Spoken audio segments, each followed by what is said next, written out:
Assalamualaikum warahmatullahi wabarakatuh. Kembali lagi bersama saya Yuda Rizky Juliandi. Dan di depan saya ini adalah narasumber kami. Kita akan membahas tentang pencak silat dan kebetulan narasumber kali ini itu adalah salah satu atlet Platda, Bang ya. Iya. Platda Jawa Barat. Platnas juga nggak sih? Platnas. Platnas juga. Mungkin dari awalnya kita perkenalkan dulu. Assalamualaikum warahmatullahi wabarakatuh. Perkenalkan, nama saya Igi Rangga Berani dari atlet Jawa Barat. Saya di fighter kelas G Putra. Oke, berarti abang ini di kelas G. Maksudnya di kelas G ya. Kelas G. Nah, kalau kelas G itu mungkin ada beberapa orang yang belum pada tahu, yang nonton. Kelas G itu kan biasanya dari combat sport tuh hitungannya dari kilo ya. Dari berat kilo, badan. Nah, berat kalau badan. kelas G ini berapa kilo tuh? Kalau kelas G itu beratnya 75 sampai 80. Oh, berarti kelas G 75 sampai 80. Betul. Kalau untuk abang saat ini Untuk berat sekarang ini 79. 79. Masih bisa, masih masuk itu. Masih masuk di kelas G. Oke, oh ya, satu lagi dan ada info nih sebelumnya bahwa katanya abang ini adalah prajurit TNI.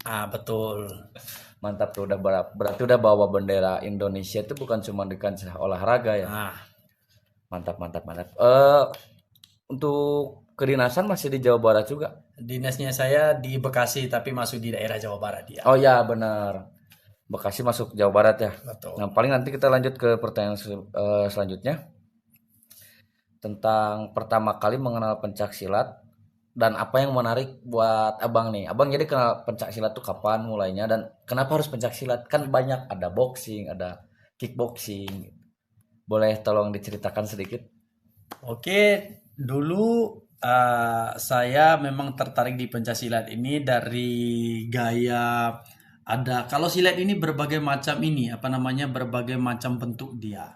Dia ada seni, ada fighter dia. Jadi karena saya hobinya di fighter, makanya saya memilih di pencaksilat ini. Di pencaksilat ini yang bikin saya senang ini dia ada bantingan, ada sama sebenarnya untuk di kejuaraan atlet-atlet yang lain itu ada bantingan, ada tendangan segala macam. Tapi saya lebih tertarik di pencaksilat. Oh, berarti lebih ke teknis atau gaya bertarungnya ya? Betul. Oh, berarti buat mereka yang belum tahu mungkin Bang, jadi pencak silat itu ada dua ya? Ada dua. Yang satu seni sama sama fighter. Berarti kalau seni itu kebutuhannya kayak buat di film-film kayak gitu. Betul. Bisa kayak Iko Uwais. Oh ya, yang go internasional tuh sekarang Iko Uwais, ada iya. Cecep Arifrahman sama Betul. Yayan Ruhian ya. Itu salah satunya ya. Jadi emang yang menarik tuh dari pergerakannya ya. Pergerakan atau aturan-aturan tertentu ya. Soalnya kan ibaratnya kalau misalkan seni nih Bang, kayaknya kalau mohon maaf bukan berarti kita harus di luar ring lah ibaratnya. Jadi kalau misalkan kita milih fighter itu udah optimis itu udah tolonglah. Siap. Mungkin lanjut ke pertanyaan selanjutnya. Sebagai seorang atlet pencak silat dan mungkin dulu abang dari awal pertama lihat silat atau tertarik sama silat, ada nggak sosok yang diidolakan? Ada sih. Dulu aku ini aslinya dari NTB Bang ya. Oh, NTB. Aku dari NTB. Terus itu di situ ada seniorku yang namanya Mariati, Kak Udin sama si Iradat. Itu atlet-atlet NTB senior PPLP ku dulu. Jadi pas aku lihat mainnya mereka bagus banget.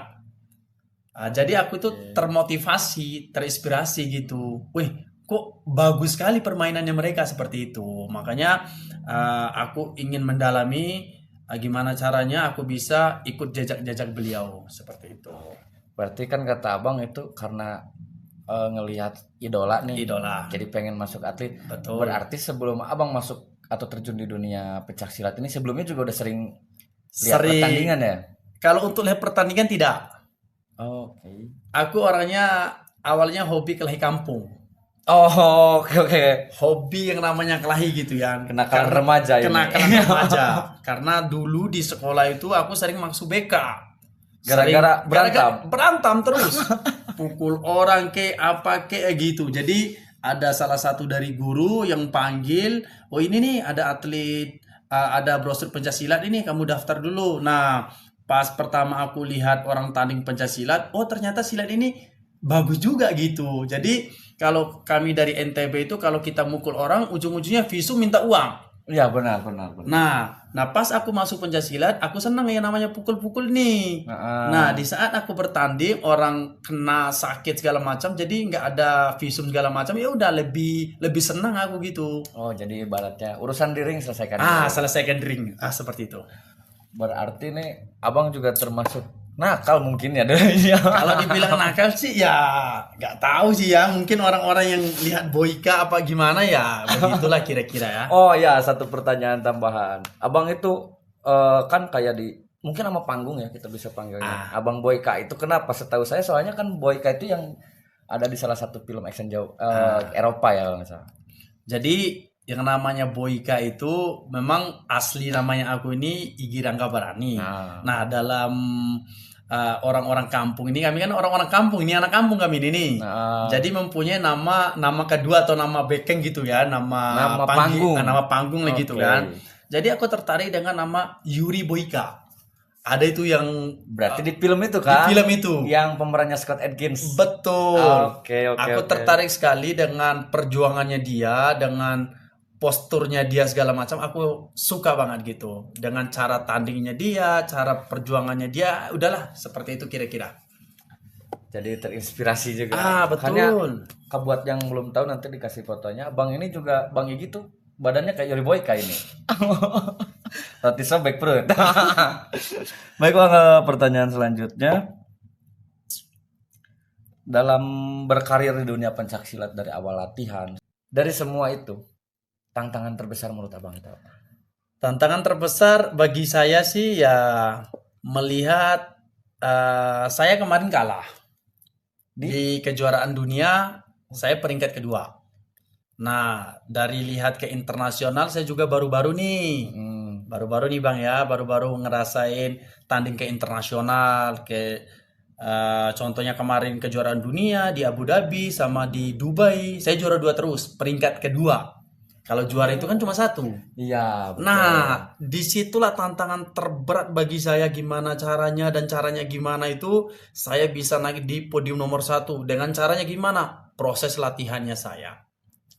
Berarti itu bisa dikatakan halangan terbesar dan juga motivasi Abang. Betul sekali. Oke. Berarti emang kayaknya sakit sih Bang kalau kalah di final itu. Wih, tolonglah. Mudah-mudahan kedepannya nggak ada kalah-kalah final langsung. Amin ya Allah. Melesat Amin. ke podium 1 bawa emas untuk Indonesia khususnya juga Jawa Barat. Amin. Kita lanjut ke pertanyaan selanjutnya Bang. Selama pertandingan nih yang mungkin banyak orang ngejudge-nya itu atau berpikirnya wah keras ini. Namanya tanding pencaksilat keras. Nah, ada nggak satu momen yang berkesan buat Abang? Mau itu yang lucu, emosi, nangis, ada nggak satu? Boleh kalau misalkan boleh diceritain, tolonglah ceritain buat kita. Oke, sedikit. Kemarin kita cerita di PON Sumut Aceh 2024. Tahun kemarin. Kemarin saya punya trauma terbesar saya itu ketemu sama anak Bali. Kalau Bali itu sering banget saya ketemu sama beliau. Pokoknya kami berdua ini sering menang kalah hal yang wajar gitu kan. Pas di PON Sumut Aceh itu adalah event yang paling tergengsi banget gitu kan. Apalagi PON kan, olahraga nasional. Gitu kan. Jadi pas dikasih tahu sama pelatih, pas bagan itu kamu ketemu sama Bali. Namanya Ika Dewahyu. Ika Dewahyu itu adalah teman kami juga kan, teman lah bahasanya gitu kan. Teman fighter lah ya. Teman fighter. Jadi, aku itu nggak bisa tidur. Serius, nggak bisa tidur. Kenapa aku nggak bisa tidur? Saat itu aku itu selesai berangkat umroh. Oh, berarti Abang udah sempat umroh? Aku udah sempat umroh. Anak istri? Sama istri. Sama istri, anak belum ada. Anak kan. Jadi aku berangkat umroh udah ini nih udah pasti nih. Di umroh itu nggak bisa latihan.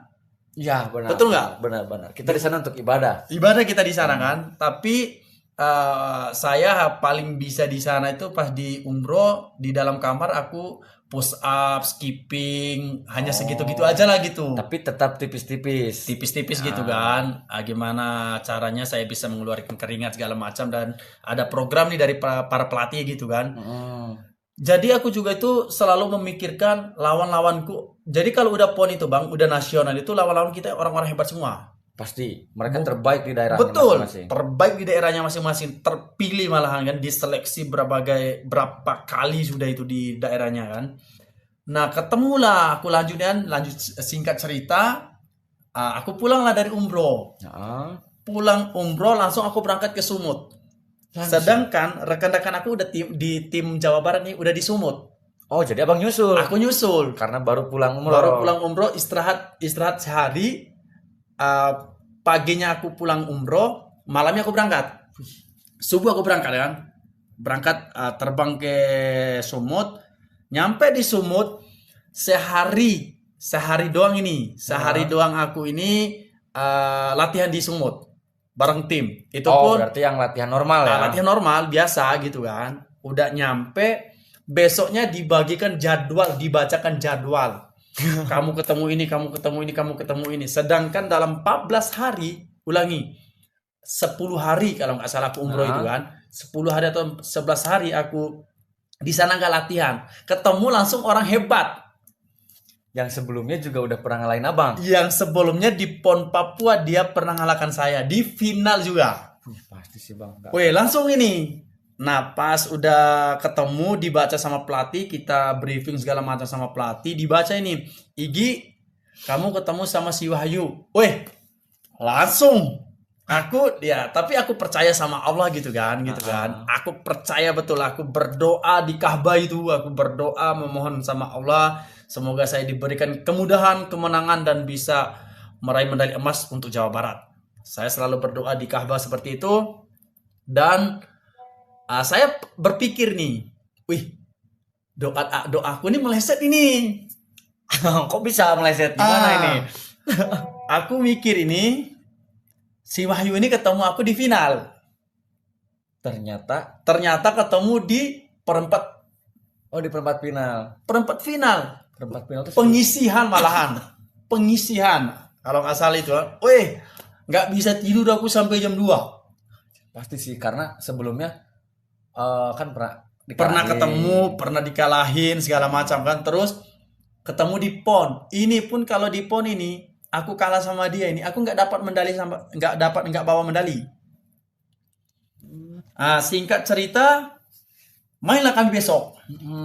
Main kami besok, tapi aku percaya dengan kum fayakum, bismillah, tak turun di gelanggang segala macam, ketemu sama beliau, main. Udah main, alhamdulillah di situ saya bisa mengalahkan dia.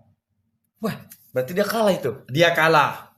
Menang saya dengan pengisihan, alhamdulillah lanjut. Sebelum dari pas aku turun dari gelanggang, karena dengan rasa senang gitu kan, bisa mengalahkan lawan yang membuat Boyka, yang membuat saya ini paling berat gitu kan. Nangis aku di luar. Ada videonya nanti. Nangis itu nangis bahagia banget. Sedangkan itu belum final.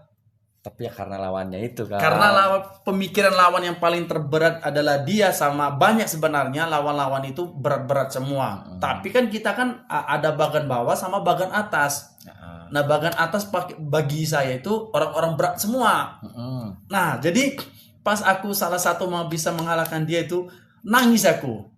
Pasti sih bang, apalagi sebelumnya dia pernah mengalahkan saya. Nah, itu kalau misalkan saya ada di posisi abang juga pasti itu berat banget. Betul. Itu. Dengan saya nggak bisa latihan berapa hari, kegiatan ya, tahulah yang namanya kita ibadah di sana, udah ini nih, udah pasti kita nggak bisa latihan. Pasti.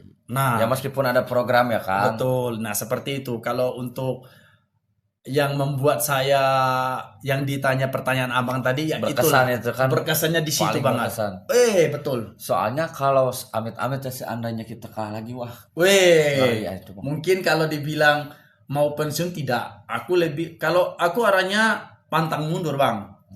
Aku orangnya gimana orang yang idolanya saya sendiri ini bisa saya kalahkan. Katakan, sorry kalau misalkan agak negatif. Katakan pada waktu itu abang kalah lagi, apa yang bakal abang lakukan? Saya tetap akan berlatih, berlatih dan berlatih. Berarti istilahnya gini, kita nggak berkecil hati lah, Ah, nggak berkecil hati. tidak Berarti akan. kita emang ada yang kurang. Itu salah satu motivasi bagi aku. Sebelum itu sebelum di PON dia juga udah mengalahkan saya di pelatnas kemarin juga. Ya, Itu di pelatnas dia mengalahkan saya juga. Di PON dia mengalahkan saya juga, dia kalahkan saya. Ya begitulah kira-kira Mas Widya. berarti ibaratnya terbaik dari yang terbaik.